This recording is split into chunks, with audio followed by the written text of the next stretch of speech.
Home Ministry na hangai aina sum khanbada moi Rohingya na hairaga leirambani ado ngarang nahan gi statement ama thorpa matamda state punamakta kaurakpada Bangladesh amadi Myanmaris illegal immigrants thamagi manungda khanto haina hairakpado madudai dai si harau mangidna haita harau waidi nahangai di akhoi na hairi basi akhoi khatana haijalabadona illegal immigrants Myanmar romda gi laktana heta haijalabadona khallabra center na Myanmar sibu pan bidiya na khallaga jermani haijalabko nahan di adugi si adu thorokna Myanmaris amadi Bangladesh sin khanto tham manungda haibu dai sigi che sang mayam se puraga ba ai chacharubane sidai dai mangonda chithi ma aigi site ge letter ma pijrami bayar natna mapan thukta ba sai ni hanjala adagi IDP sing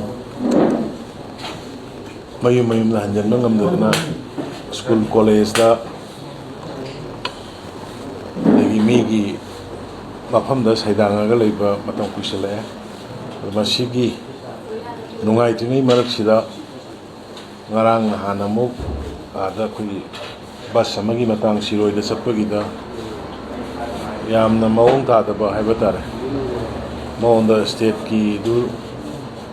bas ki du state Manipur thabaya yade tongna bodu gi nungai ta bodu ne adu dagi wathok leina jiksi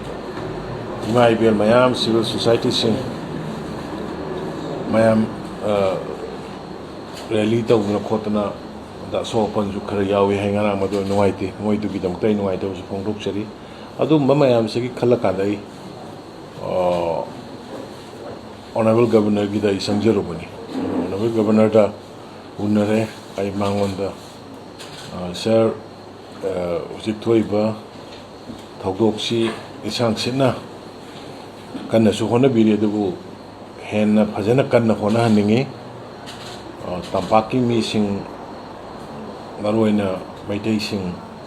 na highway sing sepa yadriba sima thuba madam dai koi kaino toroga hangaga salan ba pami adagi both community gi IDP gi mayum thadoga leiba singsi aya mafamda yam thuna hanjan hanba mathuk tani aduga leiriba kulai paiba sing both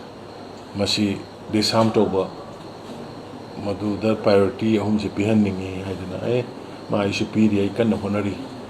haidana da maina tongana me do hujik thoiba bus ki matang gi duma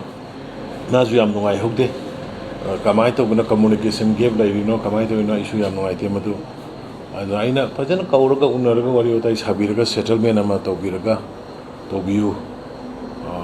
mayam loina nungai ne de even ai maksu nungai te na social media dai condemn tawjagi bani adu haidana ai haijaram bani adu mana su ai kyam kunna thuba matam moiga faunaraga karai da karino wahi wata kari soigi bano kamai to bano khara sentok sengim toroga yarana ba ai honari ai mana adu maina tame ai athu matam da Delhi da moi su leibani na mo so yanar kadoba che chang yanabagi thongnar kadoba man bagi film su le aina yaranga yam tuno yanabiyo praja sing imai biyo sing no Delhi sa to khopsa so phon yaro badi pharoina dum hajiram yam maruina ina shisu were aduga ina ngasi yam maruina ina honorable governor unaba chatpagi yam achowa maram amadi koina han home ministry na hangai di aina sum khanbada moi Rohingya na hairaga leirambani ado ngarang nahan gi statement ama thorpa matamda state punamakta kaurakpada Bangladesh amadi Myanmaris illegal immigrants thamagi manungda khanto haina hairakpado madudai dai si harau mangidna haita harau waidi